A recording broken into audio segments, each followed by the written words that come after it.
Hello, everybody, and welcome. We are here today with two lovely people from Londonist DMC Accommodation. We're here with Umang Gandecha, who's head of sales, and we're also here with Dinara Sulejmanova. I really hope I pronounced those names correctly. Perfect. Absolutely. Thank you. So, everybody knows who Londonist is. Everybody knows what Londonist does. But if there are still some naughty people out there who don't know, Londonist is one of the biggest accommodation agencies in our industry. It is based in central London, but you also have offices in Turkey and in Shanghai. Am I right? Correct. Okay. You've been around since 2013, so quite a while as well. You're soon coming up to your 10th anniversary. Yeah. And you have over 20 you have accommodation in over 20 locations around London. Correct. Have I done my homework correctly?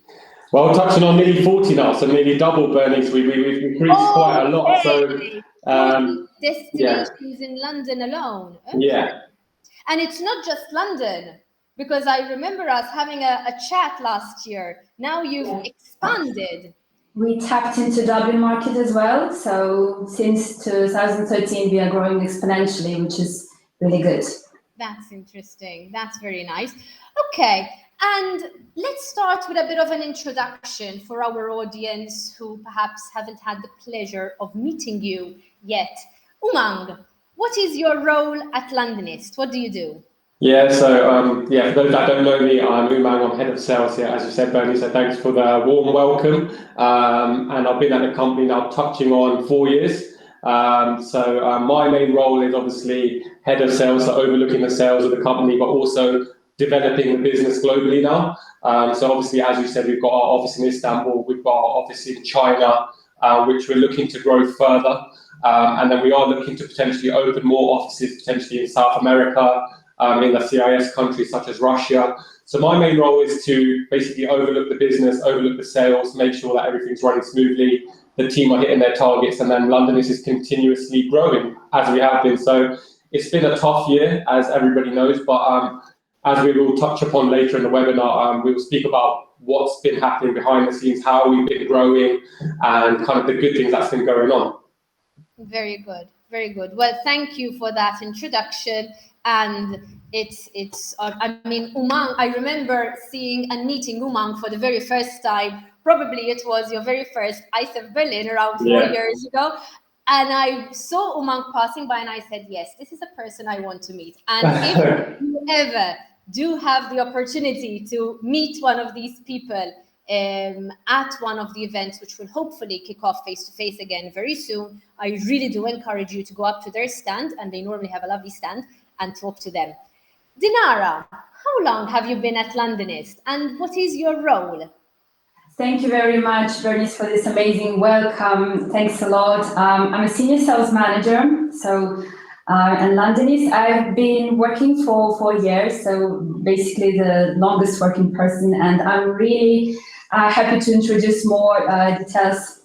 So basically we work, our business model is based in cooperation with agencies, schools, platforms. I'm also looking after partnerships and developing new connections. And currently there's exponential growth with the business networks, and it's actually going well. That's nice. That's so nice to hear. So if I had to ask you, Umang, I'm going to come back to you. Sure. Who do you cater for? Because Dinara said you mainly form partnerships with agents. Mm-hmm. Who do you cater for at Londonist? Who's your target audience? Yeah, I mean, to be honest with you, we target kind of a wide range. So obviously, as we started with the agencies, but we've moved more towards like a lot of partnerships with universities. So the key universities in London, such as UCL, King's College London, just to name a few, Institute of Marangoni, the Cordon Bleu. So these are kind of like the top institutions in London. Obviously, we do have our direct students and our client base from there, but we've got a massive range of partnerships, Bernice, through scholarships. We also work with agencies globally. And Bernice, as you know, a lot of the business has moved to platforms online. So a lot of the business is like platforms such as in China region, but we target all audiences. So as we touched upon, we do have offices in Istanbul and in China, but we target audiences globally. So we've got a massive market in South America, Dinara's market, CIS, Russia, those kind of countries. But we target mainly students, but we also do cater to non-students as well. So obviously we do have some properties that cater to non-students as well. So we target a massive range of a global audience, to be honest with you, and that's what makes us so lucrative and so niche actually in what we do. Exactly. And there is another aspect which has always, I mean, impressed me, and I'm speaking honestly over here, and this is the apartments that you present to your students. To me, your apartments do stand out, but I'm going to pass it on to you, Dinara. Perhaps you can tell our audience in what ways do your apartments stand out? I mean, why do people come to Londonist over and over and over again? Yeah, sure. First of all, we at Londonist believe that accommodation is a service-based product. Therefore, we offer not only studios and ensuite, but also communal areas. And currently, there is a huge demand for studio types. There's a demand for non-shared facilities, and all this we can provide at Londonist, together with amazing loungers, gyms, everything on one side. Okay. And Umang, over the past year, so now we're going to start moving into the main topic of obviously today's session. But over the past year, have you noticed perhaps a difference or a shift in the kind of accommodation that students have been asking for?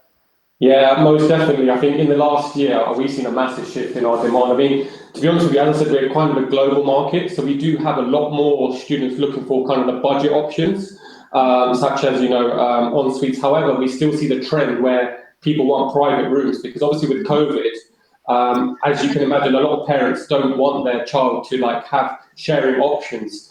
And obviously at Londonist, we range from kind of the mid-end all the way to the top end accommodations, So this is the kind of trends that we're seeing at the moment. But for me personally, in our markets, the demand is bigger than ever. And I think, Bernice, we touched upon it in our first kind of webinar, and we were kind of foreseeing the future of student accommodation, right? And we actually saw this demand would come back once everything got back into place. And our kind of prediction has come to fruition, actually. The demand now is in the PBSA market is booming. And that's not just with us. I mean, this is what I'm hearing around in other cities as well. And for us, it's really great to hear, although a lot of people and a lot of courses are still online, the students do have the option to choose online or in-person courses. What we're finding is that around 80 to 90%, I think there's a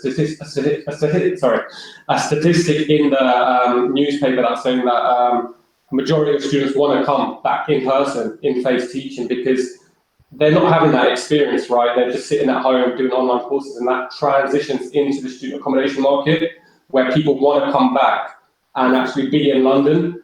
So this is kind of the trends that we're seeing at the moment. And it's great for the industry, and it's not just for the student accommodation market, but obviously for everyone that we work with.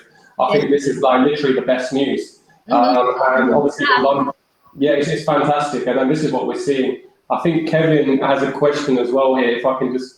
Exactly. So this is a question for you, Umang, whether there are any developments in other towns or cities from Londonist, I'm presuming. So Kevin, I think, is actually based in Bournemouth. Do you have any options over there, or perhaps is there anything in the pipeline?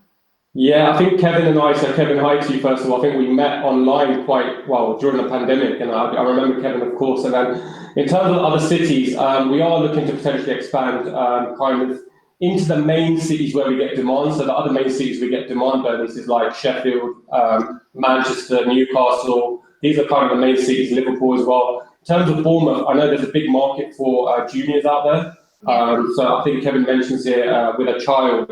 At the moment, not really in terms of child, but potentially we wouldn't obviously rule it out in the future, just because we do have the odd request here and there, as Kevin mentioned. But obviously we're mainly focused on the kind of student accommodation where they go to universities and things like that. But I know Bournemouth is a massive market for the juniors as well. Exactly. And one thing which I think we do need to point out is that if there's anyone who has perhaps any questions of the sort, I think it's always best to ask these guys the questions that you have, because yes, Londonist does cater for a specific niche, as you mentioned in your introduction, but I'm sure that if you go to these lovely guys with your questions, that they will be able to help you find a solution. So definitely thank you for that question, Kevin. And if there are any other questions, we'll be tackling them as we go along. So yes, I mean, things are booming, things are changing, and Umang and Dinara, that is music to my ears. I remember when we spoke last year, and obviously the situation was a little bit more grim, and we said, that we do look forward to when that starts to finally change, and here we are. It is finally beginning to change. But I'm going to pass on to you once again, Dinara. What's the situation in London like at the moment? What's the situation in the UK like at the moment, and in the other places where you currently do offer accommodation options? Yeah, sure. Basically, things are massively picking up. We can see the demand, especially for student residences. We've been speaking to parents, and they prefer student residence as the first choice rather than non-manageable accommodation, because students coming to London, they prefer more manageable accommodation when they have additional support, something like reception on site, and this is what we actually offer here at Londonist. They have security, 24-hour support. So currently, there's a great demand for student residences, and in fact, student residences are the first step before students move, for example, to host families, because they can have non-shared facilities on site. They can have their private bathroom and kitchen. Okay. And obviously, we're speaking of parents, we're speaking of agents who very often do come to you with the questions coming from the parents. What do you do at your accommodation options in terms of safety? Umang or Dinara? You can decide who prefers to answer that. Dinara. I can start and Umang can continue.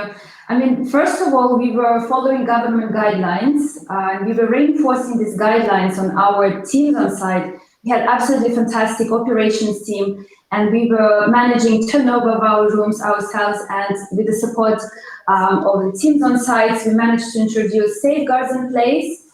So we managed also to introduce QR code in every single studio. So it's an innovative feedback system where students can just scan the barcode and send a picture with their feedback, and our operations team will deal with it straight away. And that was quite handy during isolation during COVID times. Exactly. Just to add to that, obviously there was extra cleaning going on in place, but obviously we had a COVID policy in place, Bernice, where we were being extremely flexible with the students and the agents. So if someone did contract COVID, if someone wanted to delay their check-ins, we would obviously accept that as a short-term and long-term agency. But what we're finding now, Bernice, is quite interesting. Obviously, there are still some questions around COVID. However, we're seeing more questions like, are the nightclubs open in London? People just want to get back to normal life now. I mean, it's interesting. It feels like, from my side, it feels like a lot more people are kind of a little bit tired about speaking about COVID. So obviously there are parents still questioning it, but the students now are more focused on okay, are the gyms open, or can I go here, or are the restaurants open? These are more the questions that we're receiving now. Obviously, like I said, I'm not deferring from the fact that people are asking, do I need to quarantine? Do I need to do this? That's always still going to be there. However, I think there's a more positive shift where people are, checking, they're seeing, for example, with the Euros, the football was held, the final was held in Wembley, and we had a full stadium. So people were getting encouraged by this, saying look, actually, everything's kind of opened up now. And then obviously, Dinara and I living in London, I think I can speak for itself, yes, people are being safe, people are wearing masks. However, obviously there are the restaurants, you can dine inside now, it's not just table service outside, and, the nightclubs and the nightlife's open. And this is important for some students, they come into London to experience London as a city, not just to come and sit and study. So these are kind of more positive questions that we're receiving. And then obviously our job is to train the sales team to ensure that they can answer any kind of question that pops up. Because the questions are not just about, we would need to know which countries are on the amber list, which countries are on the red list. And then we are not just an accommodation agency, because obviously we would need to obviously assist on flight details, quarantine rules. So our job is actually to be updated as well on what's happening globally. So it makes our job, I wouldn't say more difficult, but it makes it more interesting, because obviously we're not just selling accommodation. We have to, it feels like a travel kind of agency in the sense that we're giving advice as well. But our job is to give the correct advice as well. We can't obviously advise wrongly, which we don't, of course. And obviously in a situation which is still constantly changing. So you constantly have to, you know, on your toes there. Okay. Exactly. Let's move on to another topic, and I think this is something that is close to Dinara's heart. You've had something extremely innovative going on, something that you launched right at the perfect moment, and it is something related to the question, how can I see the apartment I'm going to be staying at if I cannot be in London, if I cannot meet you in person? And Londonist launched this famous virtual reality application, which Dinara is going to talk to us more about. Tell us about that. Absolutely, and it just came on time when on-site viewings have stopped. So we at Londonist always believe in cutting-edge technologies and looking for innovative marketing solutions. So virtual reality gave opportunity for students to check residences from the comfort of their own homes. And the great thing was that they didn't even need any special equipment. They can just view it from their smartphones. And we had special clickable elements on our virtual reality tour. So students can see student packs, essential packs like the insurance, the airport transfer, and they were able to see the room with a kitchen pack, without kitchen pack. And that actually gave students more informed decision and a power over their booking experience, which we believe the future of student accommodation. And what was the feedback on that? Can you share with us some of the feedback? Because I'm sure they must have been surprised to, you know, view their apartment in London from their home, wherever that is. What is some of the feedback that you received from students on this? Sure, feedback is always amazing from our students, from our parents, because parents are actually decision makers and they always ask for the link for our virtual reality.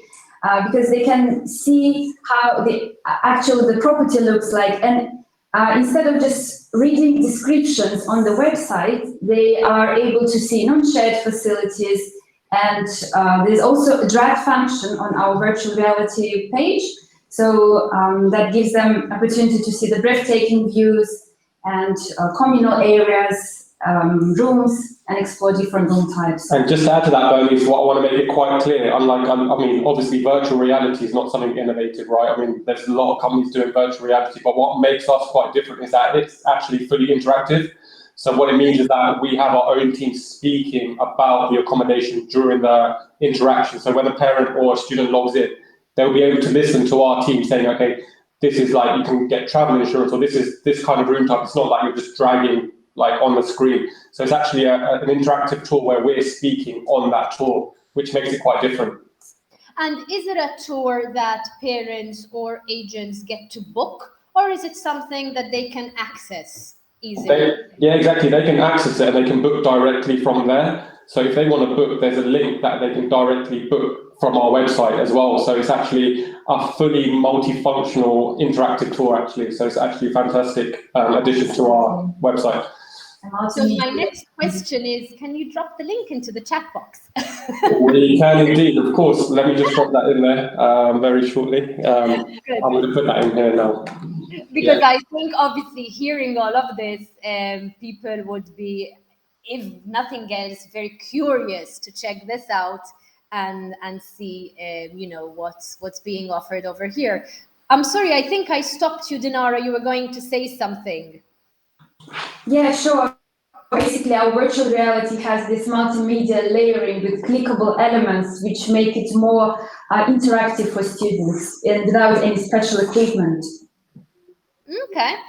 Okay. So this is what you've been working on throughout the past year. Have there been any other developments in the Londonist empire over these past months?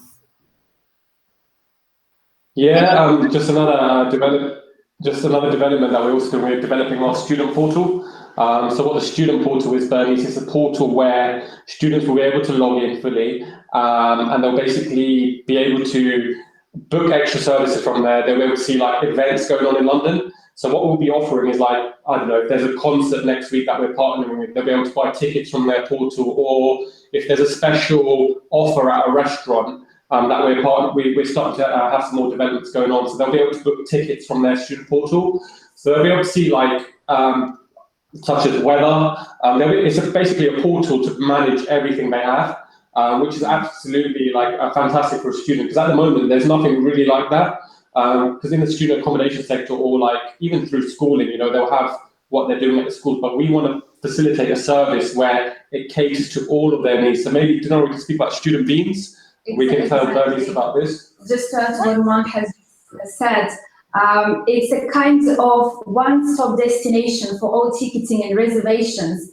And currently realizing with our partners who are happy to work, and we already work with a few attraction sites directly. So we've been partnering, and we are currently launching our student portal, which will be live shortly. And we also work as an affiliate of Student Beans, which is one of the biggest websites for students, with offering discounts and the most lucrative offers in London. So that's something that we also are quite proud of developing during COVID times. So obviously, Bernice, just a bit more on that, just very quickly. Obviously, Student Beans, a lot of students here in London are here doing shopping, for example, at like top retailers. So basically what that does is, through the Londonist portal, they'll be able to buy, get discount codes in special like restaurants, shopping clothes through Londonist actually. So they can benefit by booking with us through this. Okay, I'm tempted to get on this portal and become a student once again. In the meantime, guys, I'm going to direct you to another question that we have.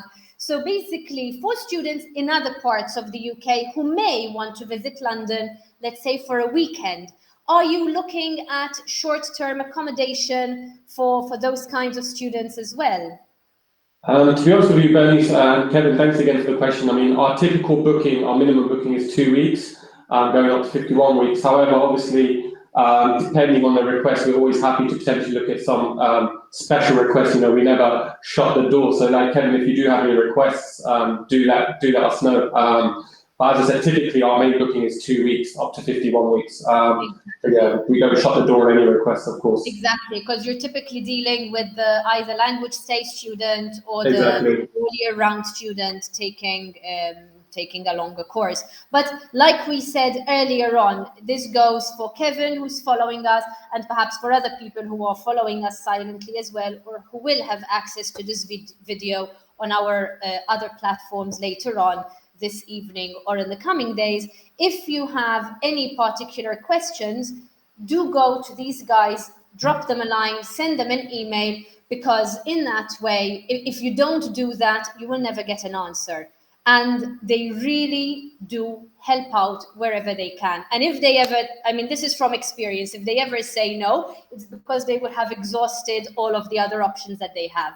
Definitely. So, okay. So I think Kevin and Umang or Dinara, perhaps this is a conversation that you might want to carry on privately. So I do encourage you to get in touch with one another and carry on with this potential partnership that is, forming during our live webinar over here today. Definitely. So speaking of the future, moving ahead, so we have this student platform that is, that is currently brewing and that we're all very excited to see live. Do you perhaps have any other accommodation destinations that you're looking at, perhaps even outside of the UK? Dinara mentioned that you have some options in Dublin already. Is there anything else in the pipeline? Yeah, I think like down the pipeline, obviously, like I said, there's other cities outside of London. Yes. That we're potentially looking at. But during the pandemic, and even just going into September, Bernice, we did increase some of our locations. Now, for example, we've got Shoreditch. We've already got Spitalfields and Old Street, but we've got more locations in that area just due to the demand, right? We've got massive demand there. So we've actually increased our touch points. We've got a lot of locations near Westminster Bridge. We've got South Bank. So those that haven't been to London, South Bank is literally next to the London Eye. So we've got a new location there. That's absolutely, well, one of my favourites because it's got a rooftop with a view of the Shard. So actually, a lot of people, people say, the best view in London is from the Shard. But for me personally, some of the student accommodations got the best view in London because it's like, they're really high-rise buildings, like 32nd floor in Spitalfield. South Bank's got an amazing terrace, and you've got a view of the Shard that's second to none. So this is like some of the developments that we've got going on. And for example, South Bank, we literally had, I think, like 40 inquiries as soon as we launched it, like within the first hour, just because of the location. So Bernice, I'm not sure if you've been to South Bank. Obviously, you must have been near the London Eye. But if you can imagine for a student living in South Bank. Yeah, in fact, as you're talking, I'm imagining all of that going, yep, that's nice. Yeah. And exactly, for a student living there, it's perfect because you've got literally all the amazing restaurants. You've got the London Eye, and then you've got your student accommodation literally just there. And then you've got Waterloo, like literally walking distance, which is literally perfect for the students, Exactly, and all locations are in central London, which eliminates the use of public transport. And sometimes for students, it's better to book more central location than paying for the travel part, which we always advise the best solution for our clients, for our agents, for direct students and booking platforms. Definitely, definitely. So guys, one last thing before we start concluding this chat, because time with you always flies, but today there was so much to share and so much to talk about. Is there anything else that you would perhaps like to share with our audience? Any other topics that perhaps we haven't really had the time to touch upon and which are really important for you to speak about? I think the final message from myself is that, as I said, touched upon earlier, I think for all the agents, all the people listening, London is fully open. Obviously, Londonist Accommodation always does everything that we do as best of ability. I think the best in the industry, from finding a student's home away from home. So from the arrival to departure, literally we offer all the extra services such as the airport transfers. But a final message for me, London is literally like very safe now. I mean, it's booming. And it's great to see, from where we first came from our first webinar, Bernice. I think we're getting to a place where obviously, yes, there are COVID cases. There is still a concern, but obviously that concern has been kind of diminished by people getting the vaccines, the government taking enough steps. And then I think, like I said, going forward, I think it's only going to get better now. I don't think we're going to be going backwards. So this is my opinion, but touch wood and then fingers crossed. Thank you. Definitely, definitely. Dinara, perhaps a closing comment from you as well. And in the meantime, I'm dropping your email addresses into the chat box. Sure, and we always are open for partnerships. And we facilitate our agents in the booking experience to help students come from abroad and safely arrive to our residences. So we, during this time, we were one of the first who offered voucher system, and we opened for new connections with platforms for agencies. And please feel free to drop an email for us. So together we can get the sector up and running again. Exactly. And I think those are the perfect words to end this by, to get our sector up and running again, because I think all of us want that and only that. So guys, thank you so much for being with me here today. I really can't wait to see you both in person. It's lovely seeing you online, but now I want to give you a big hug. Likewise. So for those following us, I have dropped Umang's and Dinara's email addresses into the chat box, into the comment section following at the bottom of this video. So feel free to get in touch with these lovely people and our long-lasting friends at Londonist. Thanks again for being with us today. My most sincere regards to everybody in the office. And like I said, I hope to see you all very soon. Thank you, Bernice. Thank you. Thanks. Thanks. Bye-bye.